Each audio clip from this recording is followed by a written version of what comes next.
Le titre que je vous annonce ce matin, c'est Joseph, le prince de ses frères. Et si je devais le rallonger un petit peu, je dirais c'est comment Joseph est devenu le prince de ses frères. Donc il s'agit de Joseph dans l'Ancien Testament. Dernièrement, j'ai eu l'occasion de parler plusieurs fois des héros de la foi. Héros de la foi qui sont listés dans Hébreux, chapitre 11. Voilà. Donc, c'est bon que vous fassiez fonctionner votre cerveau et aussi que vous soyez réceptifs dans votre esprit, puisqu'on l'a déclaré ensemble. On veut recevoir de Dieu. Il y a des révélations, même sur des choses qu'on pense bien avoir acquises. Mais je voudrais simplement ce matin qu'on voit encore une fois la destinée extraordinaire de cet homme, sachant que la Bible nous dit clairement que Dieu ne fait pas d'acception de personne. Il déclare pas à l'avance, voilà, toi tu seras un champion dans le royaume de Dieu, toi tu seras moyen, toi tu seras un minus, ça n'existe pas. C'est nous qui déterminons la place que nous allons prendre dans le royaume de Dieu, sachant que Dieu récompense non pas la position, mais la fidélité. Une fois qu'on a compris ça, on peut se reposer dans le repos de la foi. On n'a pas besoin d'être tout le temps sur le devant de la scène, parce qu'on se rend compte qu'il n'y a pas réellement un devant de la scène dans le royaume de Dieu.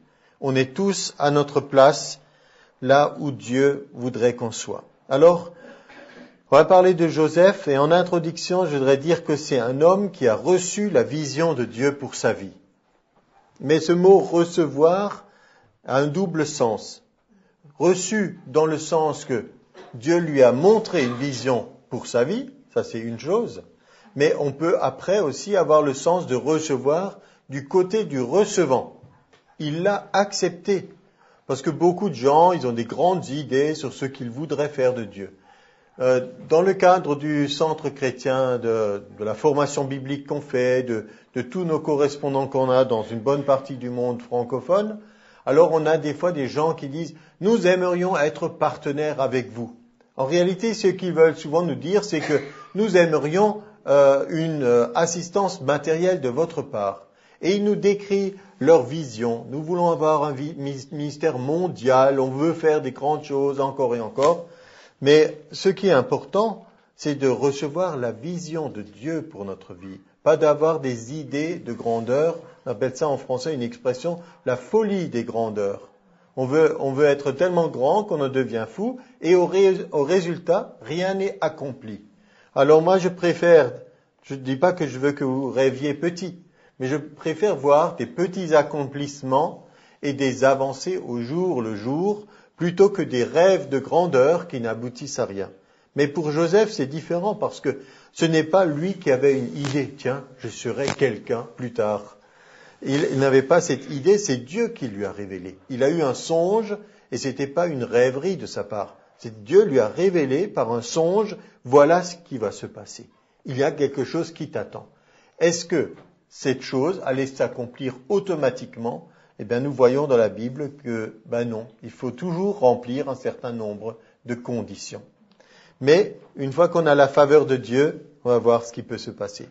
Donc, c'est un homme qui a reçu de la part de Dieu une vision pour sa vie. Et en même temps qu'il l'a reçu, il l'a aussi accepté. Le fait qu'il l'ait accepté nous est démontré dans le fait qu'il en parle autour de lui. Quand vous parlez de quelque chose que vous voulez faire, vous vous exposez. Parce qu'après, les gens vous attendent. Ah, tu voulais faire ceci, cela, mais finalement, qu'est-ce qu'il en est de ton projet maintenant? Vous voyez? On peut, sans que ça devienne dramatique, on peut simplement dire, un peu se moquer ou dire, voilà, tu voulais faire ceci, cela, maintenant, on voit rien. Donc, ce qui est important aussi de réaliser, c'est que nous, on trouve que ces gens du peuple d'Israël, ce sont des gens choisis par Dieu, qu'il y a des choses qui se sont passées dans leur vie, que Dieu a fait un certain nombre de choses au travers d'eux. Donc, on peut dire que nous avons une bonne image et opinion du peuple d'Israël. Enfin, c'est ce qui me semble, d'accord? En tant que chrétien, on voit le salut est venu des Juifs. Vous voyez ce que je veux dire? C'est le peuple de Dieu, quelque chose s'est passé. Mais quelle était la vision de l'époque sur ces gens des Hébreux? Qu'est-ce que c'était? Une petite tribu, un clan de bergers. Il nous est même dit, et là j'arrive tout de suite à un certain aspect de ce qu'on va lire tout à l'heure dans les passages qui parlent de Joseph. Il nous est dit, dans Genèse 46, quand vous allez vers Pharaon, et qui vous demandera quelle est votre occupation, vous leur direz, tes serviteurs ont élevé des troupeaux depuis notre jeunesse jusqu'à présent. De cette manière, vous habiterez dans le pays de Goshen, car tous les bergers sont en abomination aux Égyptiens. Réfléchissez à cette phrase, en abomination aux Égyptiens. Mais les Égyptiens, ils avaient aussi des troupeaux. Mais ça veut dire que les gens qui s'en occupaient, ils étaient méprisés. Voyez, c'est ça qui est important pour nous de réaliser. Le fait d'être un berger de ce temps-là en Égypte n'était pas quelque chose de glorieux.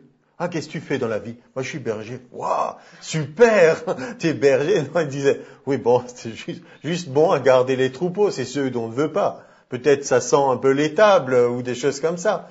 Donc, les Égyptiens, dans leur haut standard, les maîtres du monde de l'époque, ils se disaient, nous, on est trop bons pour être bergers. Mais Dieu avait un dessein par Joseph. Mais on peut voir aussi que Joseph, de cette condition naturelle de berger, il s'est élevé dans une position qu'on n'aurait jamais pu imaginer. Qui aurait pu imaginer qu'il deviendrait un jour le numéro 2 de l'Égypte, juste en dessous de Pharaon, s'occupant de toutes les affaires du royaume. D'accord? Donc, même dans le monde, ça ferait rêver. Mais ici, il y a plus que simplement la réalisation d'un rêve de grandeur. Il y a un homme qui a reçu la vision de Dieu et un homme qui s'est élevé au-dessus de sa condition naturelle. Et chacun d'entre nous, nous pouvons choisir sur ces deux points. Recevoir la vision de Dieu, on peut écouter des messages et des messages, on peut aller chez des prophètes, on peut regarder des vidéos, on peut regarder des trucs internet, on peut se faire une idée de ce que sera ma vie et mon ministère. À un moment donné, il faudra avancer avec. Et ensuite, on peut aussi être à l'inverse, complètement déprimé. Vous savez, même Gédéon, ça c'est pas mon thème aujourd'hui, mais quand l'ange de l'Éternel est venu, il a dit, moi je suis le plus petit de la maison de mon père, etc. Il avait une image très négative de lui-même, tout diminué. Mais on voit que Joseph, il avait un aspect extraordinaire. Il était en accord avec la vision de Dieu pour dire, je vais m'élever au-dessus de ma condition naturelle. Donc, premièrement dans la vie, pour l'accomplissement de la vision, il y a toujours un moment de l'appel. Comment se produit cet appel? C'est le moment de l'appel.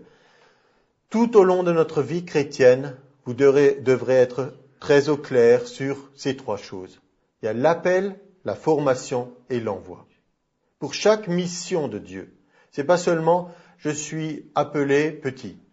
Je me forme en tant que jeune homme et le reste c'est la formation. Non, chaque fois qu'il y a, vous voyez, une nouvelle mission de Dieu, il y a quelque chose que Dieu vous dit. Tu vas faire ceci. Ensuite, il vous donne les moyens de vous former pour. Peut-être ça fait 10 ans qu'il y travaille à vous former pour cet appel. Et à un moment, il dit, ça y est, maintenant tu y vas. Donc, entre ces trois choses va toujours s'écouler plus ou moins de temps, mais vous allez toujours pouvoir reconnaître ces trois étapes. Donc, l'appel. Pour que Joseph soit appelé, il fallait quoi? Il fallait qu'il soit dans un certain nombre de conditions réunies. Quelle était la première condition pour être appelé pour chacun d'entre nous? Elle est très simple. Il faut juste qu'on soit aimé de Dieu. Il nous regarde, il voit quelque chose en nous dont il voudrait se servir. Et cette chose d'être aimé de son Père est tellement importante dans notre vie qu'il y a des gens qui sont perturbés pendant toute leur vie parce qu'ils n'ont pas reçu l'amour de leur Père. Mais un miracle peut se produire à la nouvelle naissance où on reconnaît réellement que nous avons été adoptés par Dieu. On vient à Christ pour aller au Père, n'oubliez pas. Nous mettons Christ au centre, Jésus est le Sauveur, et on fait tout pour venir à lui qui est notre Sauveur, et lui veut nous amener au Père. N'oublions pas ça. Il veut nous amener au Père. Alors, qu'est-ce qu'on a de le début de la vie de Joseph? Au chapitre 37, il nous est dit, Joseph, âgé de 17 ans, faisait paître le troupeau de ses frères. C'était en quelque sorte le petit dernier aussi. Et à l'époque, c'était pas sans importance, parce que c'était très très hiérarchisé dans une famille. Et il nous est dit quelle était son attitude. Il rapportait à leur père certaines choses que ses fils faisaient qui n'étaient pas bien. Mais il nous est dit au verset 3 quelque chose de très important. Israël aimait Joseph plus que tous ses autres fils. Alors nous, on dit maintenant, avec notre regard moralisateur, ça ce n'est pas bien. Un père de famille qui fait une différence entre ses enfants. Mais l'important, c'est pas maintenant cette attitude d'Israël. L'important, c'est que il aimait Joseph et Joseph le savait. Il se savait aimer. Et son père lui a montré un signe de son amour. Il nous est dit, il lui fit une tunique de plusieurs couleurs. Tous ces versets bibliques ne sont pas juste pour remplir les pages de la Bible. Tout est important. Il a fait une tunique de plusieurs couleurs. C'est pas rien. C'était pas très coloré à l'époque, hein, dans certaines familles de gardiens de troupeaux. Mais ces choses nous parlent du Père qui a donné un signe, une preuve de son amour. Il voulait le mettre en honneur. Rappelez-vous que Joseph étant un type de Christ, on parle aussi de la tunique de Jésus, qui était spéciale au point qu'au moment de la crucifixion, ils ont certaines étoffes et les ont partagées, mais ils ont dit la tunique, elle est spéciale.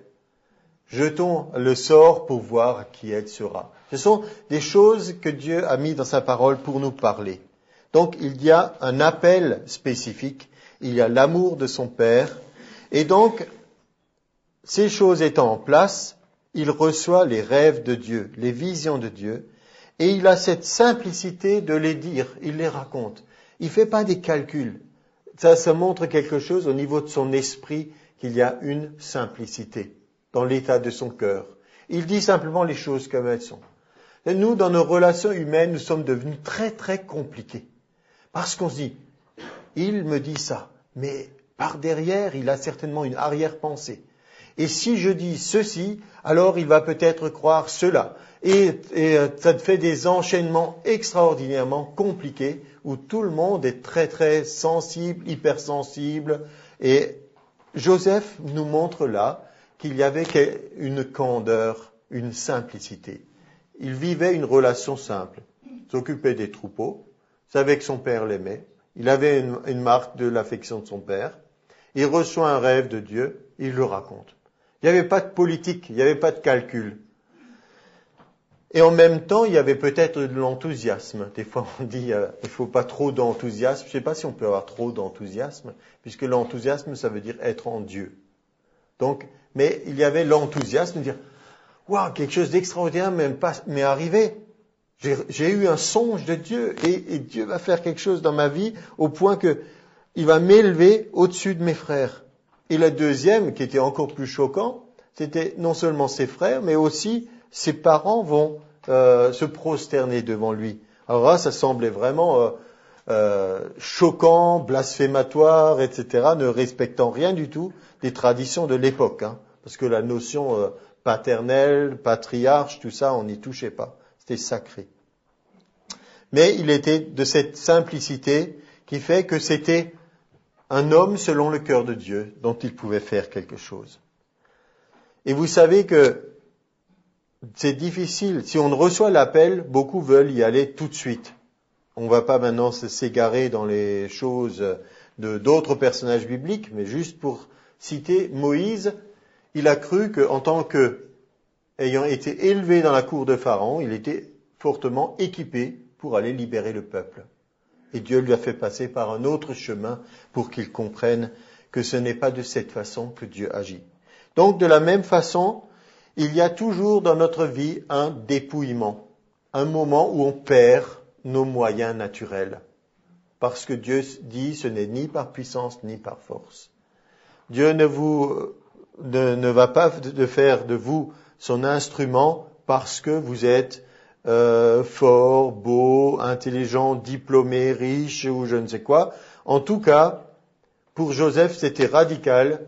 Il a été trahi, il a été vendu. Encore un aspect du type de Christ. Il a été trahi par ses propres frères. Jésus a été trahi par un de ses plus proches. Judas faisait partie de ses disciples. Nous, on a maintenant une image négative de Judas. Mais lorsque Judas était dans le groupe des disciples, Jésus ne pensait pas tous les jours « Ah, c'est celui-là, c'est celui qui va me trahir un jour. » Vous voyez, il avait une vraie relation avec lui. C'était un de ses proches. D'ailleurs, l'évangéliste Jean, il dit « Judas, celui qui a mangé avec lui. » Dans le sens de ce repas de la communion, de l'intimité. Donc, une trahison par quelqu'un qui est très proche. Il a été vendu par ses frères, il est devenu esclave et maintenant, il n'a plus rien du tout. Un esclave n'avait plus rien du tout. Souvent, on voyait d'ailleurs des esclaves qui étaient enchaînés et sans vêtements. Vous savez, vraiment rien du tout. Et ils n'avaient aucun avenir, aucun espoir de libération ou de pouvoir faire quoi que ce soit de leur vie. Et dans le droit romain, par exemple, l'esclave n'était plus une personne. C'était comme un animal, comme du bétail.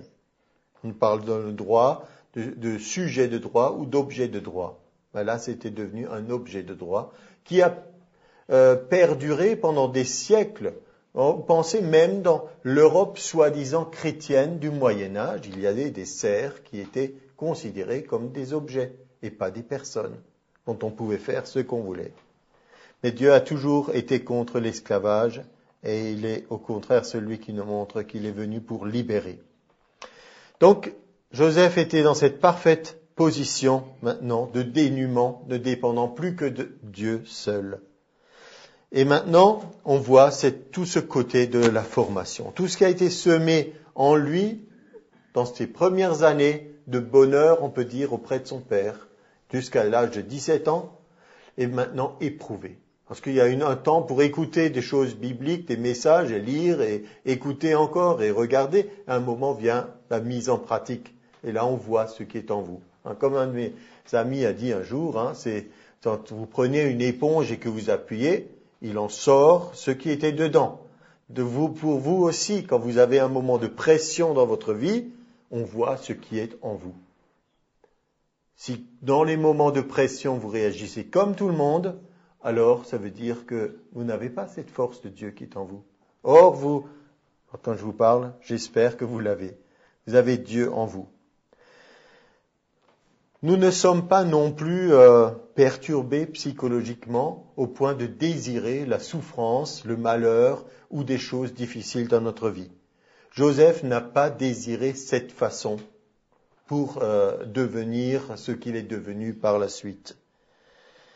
Et de la même façon, nous ne sommes pas là à rechercher constamment. Oh, j'ai des souffrances, c'est pour mon bien, ça va me faire du bien, et encore plus, Seigneur, pour me bénir et me former. Non, nous ne sommes pas dans ces choses. Parce que la plupart du temps, et moi je mets en garde, c'est les gens qui commencent à un peu commencer à glorifier la souffrance et leur souffrance personnelle, ils ouvrent en fait la porte tout grand au diable pour qu'il leur en mette encore plus.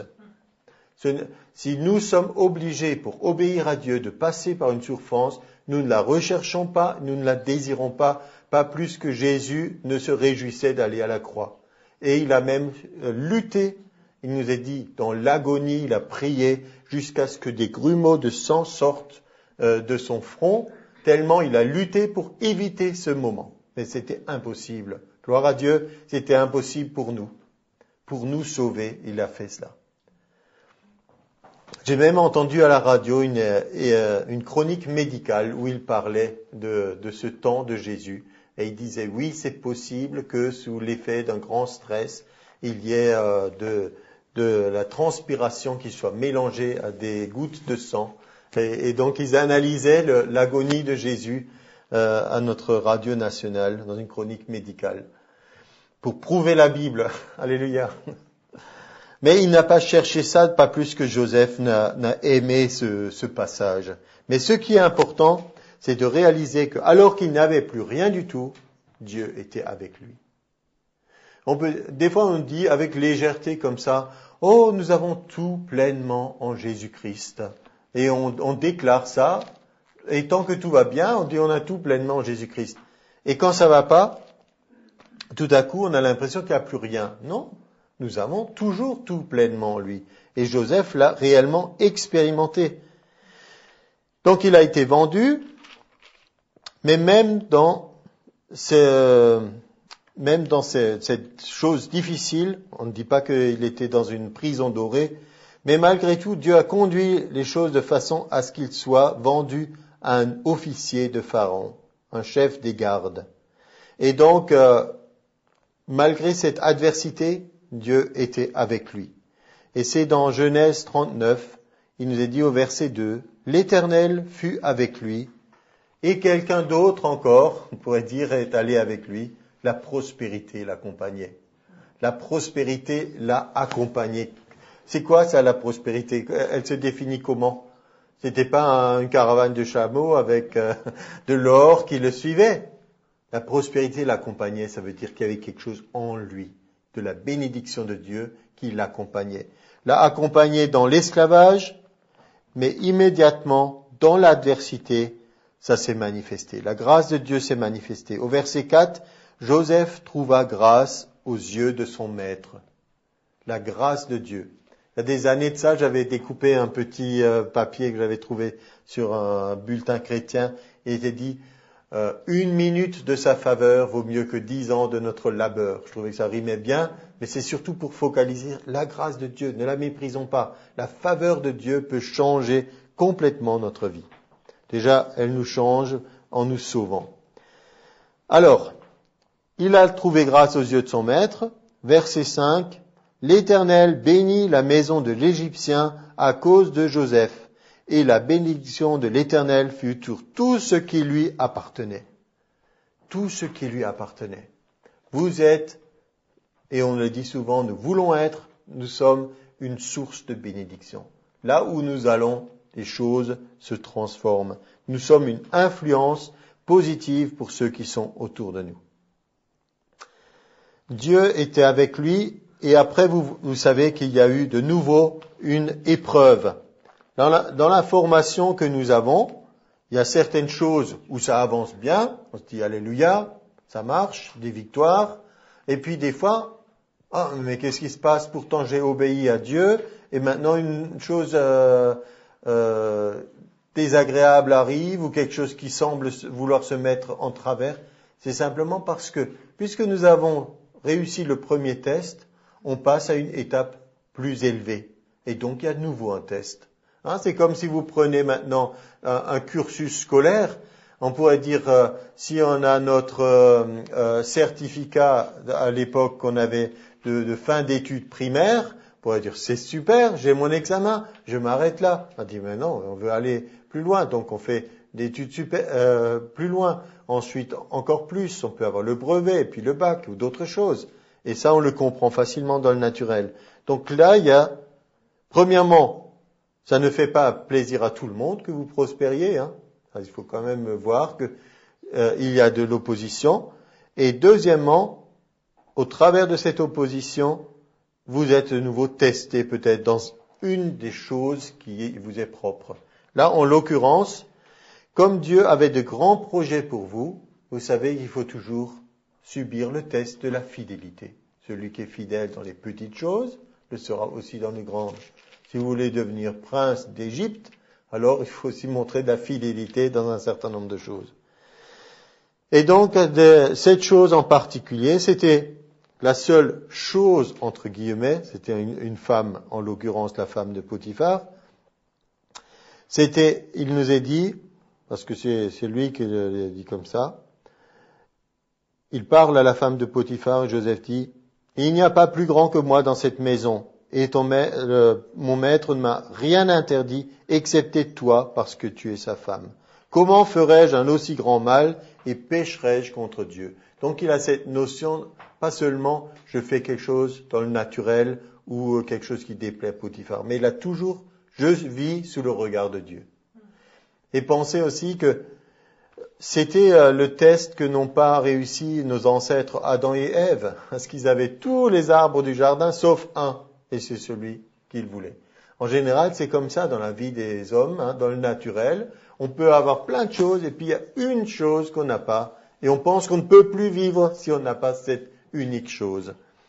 Mais Joseph, il était bien disposé, il savait quoi faire, il pratiquait littéralement ce que l'Épître aux Hébreux nous dit. À un moment, il est dit, vous devez vous sanctifier et fuyez l'impudicité, fuyez l'impureté. Donc, à un moment donné, quand cette femme a voulu vraiment une fois de plus insister pour qu'il couche avec elle, il nous est dit, elle parlait avec lui tous les jours, elle insistait, et finalement, elle lui a saisi le vêtement, et lui, il est parti en lui laissant le vêtement. Il a fui. Après, il y a eu une calomnie sur lui, et au lieu d'être récompensé pour tous ses bons services et toute son intégrité, il a été jeté en prison. Et nous avons ça d'une façon très sommaire. Il prit Joseph et le mit en prison. Je n'ai pas l'impression que ça a été 5 minutes très agréables où la Bible laisse certains silences, mais la réalité de la circonstance, c'est qu'il devait y avoir une certaine violence. Mais le plus important, c'est que, verset 21, à nouveau, l'Éternel fut avec Joseph, et il étendit sur lui sa bonté, il le mit en faveur aux yeux du chef de la prison, et le chef de la prison plaça sous sa surveillance tous les prisonniers, etc. Et il nous est dit, un peu plus loin, que rien ne se faisait sans lui, il y avait de nouveau cette situation, et l'Éternel donnait de la réussite à tout ce qu'il faisait. À nouveau, malgré l'adversité, on pourrait dire qu'il est tombé encore plus bas. Avant, il était esclave. Maintenant, il est encore esclave en prison. Encore descendu plus. Et c'est comme quelqu'un a dit, quand on veut construire très haut, on creuse un trou très profond pour faire des fondations très profondes. Alors, des fois, il faut vraiment que les fondations soient en béton armé pour pouvoir monter. Donc voilà certaines choses que nous voyons. Et dans la bénédiction de son père, des fois, on n'a pas tout de façon chronologique dans la Bible. Donc dans la bénédiction de son père, à la fin de Genèse, quand Israël, ou Jacob si vous préférez, bénit ses frères l'un après l'autre, d'ailleurs certaines bénédictions ne sont pas tellement des bénédictions, parce que de certains il dit des choses vraiment qui leur rappellent des mauvais comportements, etc. Mais il nous est dit, voilà ce que Jacob, son père, prophétise et parle sur Joseph. Il dit au verset 22, Genèse 49, 22, Joseph est le rejeton d'un arbre fertile, le rejeton d'un arbre fertile près d'une source. Les branches s'élèvent au-dessus de la muraille. Ils l'ont provoqué, ils ont lancé des traits, les archers l'ont poursuivi de leur haine, mais son arc est demeuré ferme et ses mains ont été fortifiées par les mains du puissant de Jacob. Nulle part dans l'histoire de Joseph, on nous parle de guerre qu'il aurait faite, qu'il aurait dirigée, qu'il y avait des batailles, etc. Mais, comme j'en suis sûr, quand il a commencé à s'élever, il y a dû y avoir pas mal aussi de discussions au niveau de la cour de Pharaon. Mais qui est celui-là? Qu'est-ce qui se passe? Comment ça se fait que ce soit un étranger, un hébreu qui domine sur nous et des gens qui voulaient le descendre littéralement. Donc que ça ait été une bataille ou non, les archers l'ont poursuivi de leur haine. Ça me fait penser aux traits enflammés du malin qui cherche à nous atteindre.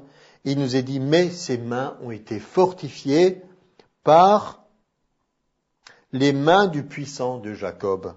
Littéralement, nous, on dirait par l'action du Saint-Esprit. Parce que la main de l'Éternel, c'est l'Esprit de Dieu qui repose sur nous. Et il nous est dit, il est ainsi devenu le berger, le rocher d'Israël. Il est ainsi. Ainsi, ça veut dire, c'est de cette façon qu'il est devenu le berger. Si vous voulez vous occuper d'autres, il faut que vous passiez vos propres tests et que vous ayez expérimenté l'adversité et vu la main de Dieu sur vous. Et ainsi, il est devenu le berger, le rocher d'Israël. Maintenant, il est de nouveau un berger. Avant, il était un berger, dans le naturel méprisé. Maintenant, il est de nouveau un berger. Cette fois-ci, un berger spirituel. Et combien de personnes avons-nous autour de nous qui sont, comme le dit Jésus, qui étaient émus de compassion pour toutes ces foules qui n'ont pas de berger. Ils n'ont personne pour leur montrer le chemin, personne pour les guider dans la voie. Et il nous est dit qu'il était ému de compassion pour ces foules languissantes qui savent pas leur chemin, qui savent pas comment aller. Et il est dit, tu es devenu le berger, le rocher d'Israël. C'est l'œuvre du Dieu de ton Père qui t'aidera. C'est l'œuvre du Tout-Puissant qui te bénira. Bénédiction des cieux d'en haut, bénédiction des eaux en bas. Bénédiction des mamelles du sein maternel, les bénédictions de ton Père s'élèvent au-dessus des bénédictions de mes pères. Vous vous rappelez, Abraham, la bénédiction d'Abraham, il parle de ses pères. Il y a encore plus. Pourquoi? Parce que par la suite, nous voyons qu'il est dit, de toi est sorti Judas, et dans la lignée de Judas, ça va jusqu'à la lignée qui a conduit à la naissance de Jésus le Christ. Donc il a reçu la bénédiction de son Père, et il nous est dit, au travers de ces traits enflammés, comment pouvons-nous y résister? Par le bouclier de la foi. La foi de Joseph a été éprouvée. Et quand je vous dis que tout n'est pas chronologique dans la Bible, mais qu'il y a beaucoup de passages qui nous éclairent sur ce que nous avons besoin de savoir, dans le psaume 105, il y a un résumé de certaines choses qui s'est passé pour le peuple d'Israël. Et au verset 17, il nous est dit, voilà ce que Dieu a fait. Dieu a envoyé devant eux, devant le peuple d'Israël, un homme. Joseph fut vendu comme esclave. On serra ses pieds dans les liens. On le mit au fer, jusqu'au temps où arriva ce qu'il avait annoncé, et où la parole de l'Éternel l'éprouva. Comment est-ce que la parole de l'Éternel l'a éprouvé? Vous savez, souvent on parle des épreuves et on se pose des questions, est-ce que les épreuves nous fortifient ou pas? En fait, ce qui nous fortifie surtout, c'est quand on est éprouvé par la parole de Dieu. Mais le diable aussi veut des fois utiliser les paroles que nous avons reçues. Joseph, tu croyais que tu serais le prince? Tu croyais que les autres allaient se prosterner devant toi? Et maintenant, qu'est-ce que tu dis? Maintenant, tu es en prison en Égypte. D'accord? Et en prison en Égypte, vous vous rappelez, il s'est passé une chose extraordinaire. Il y a le panetier et les chansons qui ont eu des songes. Joseph, il a expliqué les songes. Il dit, ça y est, c'est la méthode de Dieu, il va me sortir de là. Il est resté encore plusieurs années après ça. Donc pendant tous ces ans, il a été éprouvé par la parole de Dieu. La parole qui dit, ses promesses vont s'accomplir. Mais pendant ce temps, on peut dire, nous sommes dans notre prison, quelle qu'elle soit. On est dans une prison d'impossibilités, de choses qui ne vont pas comme on voudrait, de choses qui avancent pas assez vite, et on se pose des questions. Et la chose importante à ce moment-là, c'est pas dire « Oh, je croyais que quelque chose allait se passer, et puis finalement il n'en est rien, ça n'a jamais arrivé. » C'est à ce moment-là qu'il faut tenir bon tir. Si un jour je sortirai de cet endroit, Dieu est avec moi, et je pourrai atteindre mon objectif, et je verrai la réalisation du rêve que Dieu m'a donné. Comme l'apôtre Paul disait aussi, je n'ai pas résisté à la vision céleste. C'est dans Acte 26. Ne résistez pas à la vision céleste, ça c'est une chose, mais ensuite, courez avec cette vision, dites, oui, je veux l'accomplir, je veux le voir se réaliser. Et maintenant, le troisième et dernier point, on est dans l'accomplissement. Donc ça peut être l'envoi, vous pouvez aller quelque part, faire une mission, ou voir des accomplissements de choses que Dieu vous a promises. Et quand vous êtes alors dans l'accomplissement, c'est sûr que c'est le moment le plus important et le plus beau maintenant pour nous, mais dans l'accomplissement, qu'est-ce qui se passe? L'accomplissement, c'est quand il a été amené devant Pharaon, qu'il a pu donner l'explication des rêves de Pharaon. Mais juste avant qu'il donne cette explication, il y avait encore un test. Au chapitre 41, finalement on s'est rappelé de lui en prison. Au verset 14, Pharaon fit appeler Joseph. On le fit sortir en hâte de prison. Des détails de la parole de Dieu. Il se rasa, changea de vêtements. Donc la prison n'était pas forcément dorée quand même. Pharaon dit à Joseph, « J'ai eu un songe, personne ne peut l'expliquer. J'ai appris que tu expliques un songe après l'avoir entendu. » C'est ça le test. Tu expliques un songe. J'ai appris que tu avais un ministère extraordinaire, que tu pouvais guérir les malades, que tu pouvais faire ceci, cela. Et c'est là le test. Joseph répondit à Pharaon en disant, « Ce n'est pas moi. C'est Dieu qui donnera une réponse favorable à Pharaon. » Daniel, le prophète Daniel, fait la même réponse au roi. Quand il dit, il y a en toi l'esprit de sagesse, etc., j'ai appris que, il dit, ce n'est pas moi, c'est Dieu. Très important ça, de le réaliser. Et c'est pour ça que Dieu est avec lui. À partir du moment où on commence à dérober la gloire de Dieu, dire c'est moi, c'est moi, c'est moi, Dieu se retire de la scène et dit, puisque c'est toi, vas-y, fais-le. Puisque c'est toi qui le fais. Et que si on dit, ce n'est pas moi, c'est que la grâce de Dieu au travers de moi. L'apôtre Paul aussi, il avait travaillé, il disait, j'ai travaillé plus que tout le monde. Et il se reprend tout de suite dans sa lettre et dit, mais non pas moi, mais la grâce de Dieu qui travaille au travers de moi. Donc c'est bien de travailler beaucoup pour Dieu, mais de se rappeler que c'est au travers de nous que sa grâce se manifeste. Donc ne pensez pas, je suis quelqu'un d'extraordinaire, je suis quelqu'un de spécial, etc. Il ne s'agit pas non plus de dire tout le temps je suis minable, je suis nul, mais c'est seulement parce que Dieu est avec moi que je peux faire quelque chose. Il faut être un peu au milieu, reconnaître que Dieu vous a donné des capacités, mais que sans lui, vous ne pouvez pas. Donc, il est devenu le berger de ses frères. Comme il est maintenant le berger de ses frères, qu'est-ce qu'il fait? Il fait un travail pastoral. Il voudrait vraiment que ses frères puissent pas seulement être sauvés de la famine, mais être sauvés d'eux-mêmes, de leur jalousie, de leur haine, de leur méchanceté, de leurs choses compliquées qu'ils complotaient les uns contre les autres. Alors il invente, avec l'idée de Dieu, un stratagème pour amener leurs frères à la repentance. Et nous, ça me parlait un peu compliqué, cette histoire-là. Il voulait qu'ils suffisamment avoir leur attention pour qu'ils réalisent dans quel état ils sont. Et quand il leur a fait toute cette mise en scène de vous êtes des espions, j'en garde un comme otage, vous retournez chez votre père, si vous ne me ramenez pas le jeune frère, je ne vous croirai pas. Ensuite, ils reviennent, puis ils cachent l'argent dans les sacs. Et toute cette histoire peut nous paraître un peu étrange, mais ils cherchaient absolument à réveiller quelque chose chez eux, réveiller ce qui était enfoui au plus profond d'eux-mêmes. C'est-à-dire que quelque chose n'était pas droit dans leur cœur. Et à un moment donné, gloire à Dieu, leur cœur a été touché. Et ils ont réalisé. Et un des frères dit, Dieu nous rappelle notre faute aujourd'hui. Nous ne devons pas vivre avec la conscience du péché sans cesse. Oh, je suis coupable, coupable, coupable, et on ne bouge jamais. Mais d'un autre côté, la Bible dit aussi, si nous disons que nous n'avons pas de péché, nous le faisons menteur. Donc il y a un moment pour reconnaître ce qui est faux et en nous et de l'exposer. Dans le prophète Jérémie, il nous est dit de certains prophètes ou sacrificateurs, ils pensent à la légère la plaie de la fille de mon peuple. Ça veut dire que Dieu dit que certaines plaies ou blessures ne sont pas soignées correctement. Nous savons que si on met juste un bandage sur une plaie, si c'est infecté à l'intérieur, ça risque par la suite de produire des complications.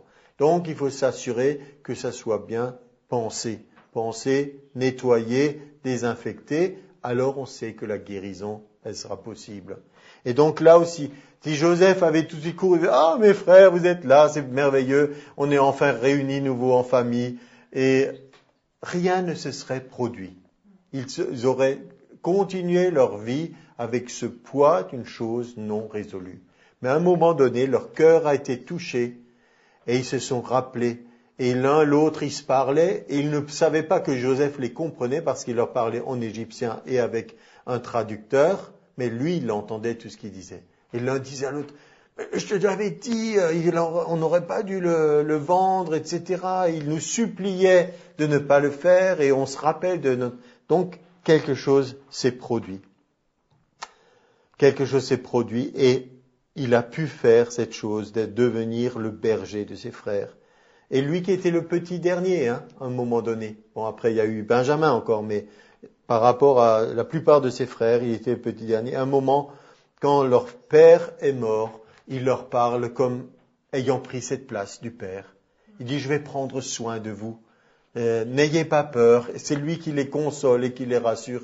Parce qu'ils ne sont pas encore sûrs de ce que Joseph a comme intention. Donc, après la mort du père, ils essayent encore par un mensonge. Ton père, avant de mourir, il a dit surtout, voilà. Et voilà, ils ont peur de lui. La Bible nous dit, l'amour bannit la crainte. À un moment donné, il faut qu'on arrive dans les relations à ne pas vivre dans la peur. Mais s'il y a des choses non réglées, on vivra toujours avec cette chose qui ne sera pas nettoyée.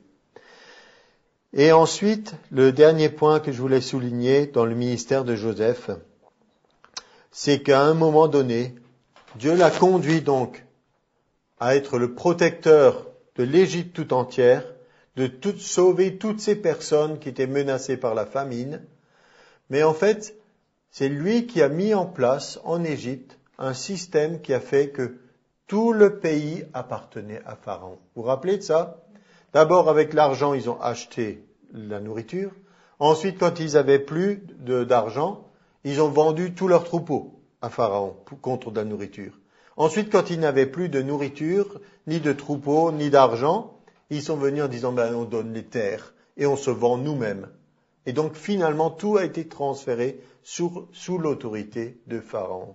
Alors, pour nous, ça nous semble un peu peut-être étrange. On dit, mais Joseph, voyons, il ne fallait pas aller jusque-là, que ces gens deviennent esclaves de Pharaon. Mais, rappelez-vous, lui aussi, c'est un type de Christ, et même si tout nous apparaît pas toujours très clair, nous avons été rachetés totalement par le sang de Jésus. La Bible nous dit, pour que nous ne nous appartenions plus à nous-mêmes. Ça ne plaît pas à beaucoup de gens. On veut ça. Mais c'est la réalité. Et la réalité, c'est que nous avons tout intérêt à ne pas nous appartenir à nous-mêmes, mais à lui. Parce que quand on lui appartient, c'est lui qui prend soin de nous. Et alors on y gagne. On est gagnant. Ces gens, s'ils ne s'étaient pas vendus littéralement à Joseph, type de Christ, ils seraient morts. Il leur a donc assuré la prospérité et la survie. Et on peut penser aussi que chacun de nous, nous avons été rachetés pour notre survie, pour lui appartenir. Et ma conclusion est dans Romains 8.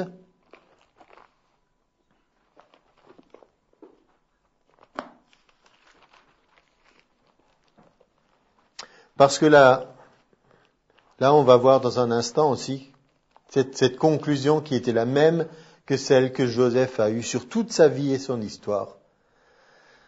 Romains 8, verset 28. Nous savons du reste que toute chose concourt au bien de ceux qui aiment Dieu et de ceux qui sont appelés selon son dessein.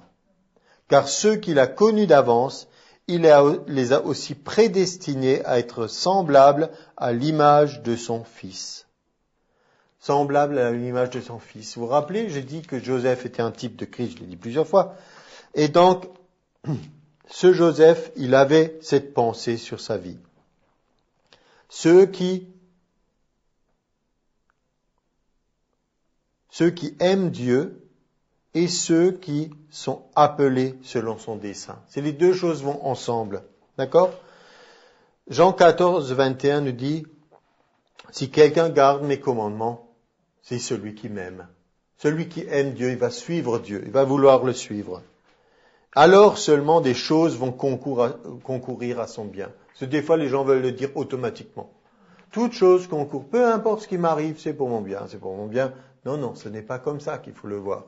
Il y a des choses qui arrivent dans ma vie, dans la mesure où j'aime Dieu et je veux poursuivre le dessein qu'il m'a tracé.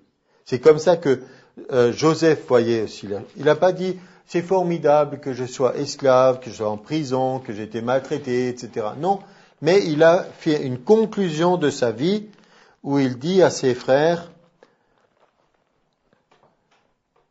la chose suivante, dans Genèse 50. Soyez sans crainte, car suis-je à la place de Dieu? Vous aviez médité de me faire du mal, Dieu l'a changé en bien pour accomplir ce qui arrive aujourd'hui, pour sauver la vie à un peuple nombreux. Soyez donc sans crainte, je vous entretiendrai, et vous et vos enfants, et il les consola en parlant à leur cœur. Voilà comment il avait résumé. Il avait oublié ce que nous sommes appelés à faire, les choses anciennes, et fixé le regard sur l'objectif que Dieu avait, sauver le peuple. Et cette philosophie de vie est très importante. Pourtant, suis-je à la place de Dieu? Suis-je à la place? Trop souvent, les gens se mettent à la place de Dieu, nous n'avons pas à prendre sa place.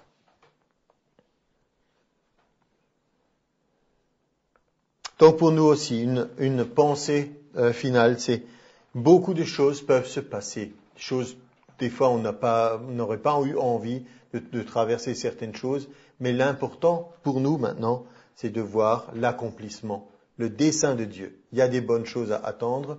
On s'est mis dans cette position, on sait qu'on est appelé, on a été formé, formation continue, et on est déjà dans l'accomplissement. On voit un certain nombre de choses, mais on n'a pas encore tout vu, bien sûr. Donc que Dieu vous bénisse alors que vous allez continuer et persévérer dans cette voie, et il va certainement aussi vous permettre d'expérimenter la vision de Dieu pour votre vie et de pouvoir expérimenter des choses que certains ne rêvent même pas. Amen.